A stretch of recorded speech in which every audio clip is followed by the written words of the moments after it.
My husband and I attended Ada Bible for almost 10 years before I took that step to join women's ministry. He and I both agreed, like, hey, let's join women's ministry, let's join men's ministry. He did it, I chickened out, and I said no, and I watched him grow, like just really deep in his spiritual growth over the year. So the next year, I was like, I'm saying yes.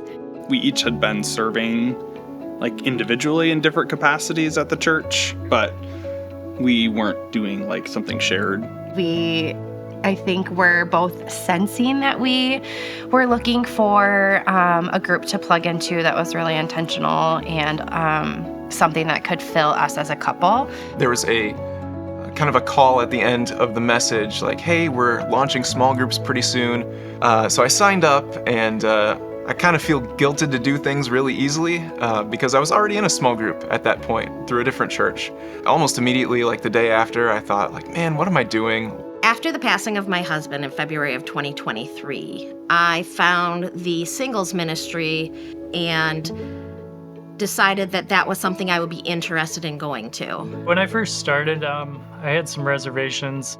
I was just worried that when I joined that I would be judged on not knowing much or my lack of knowledge. I showed up. I didn't know one person there.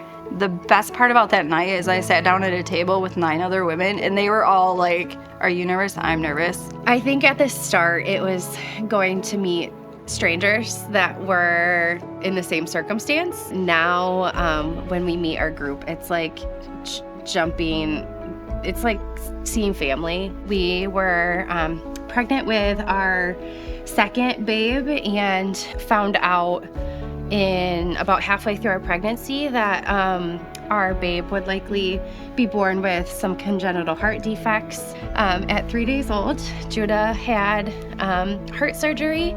Our small group were the people that leaned in so heavily and supported us. Our story was just like one of like so many of these different along the however many years our group has been there. We've seen a lot of things happen with each other. We've had ups and downs. We've seen each other get married. We've seen each other have kids. You know, now I look back 6 years later, the accountability and establishment of habits of spiritual formation, that's definitely shaped me and just helped me grow in my understanding of God and the Bible. I think that I have become more directed by God and also wanting to live authentically, and the trials and journeys that I have been through have led me to trust God more.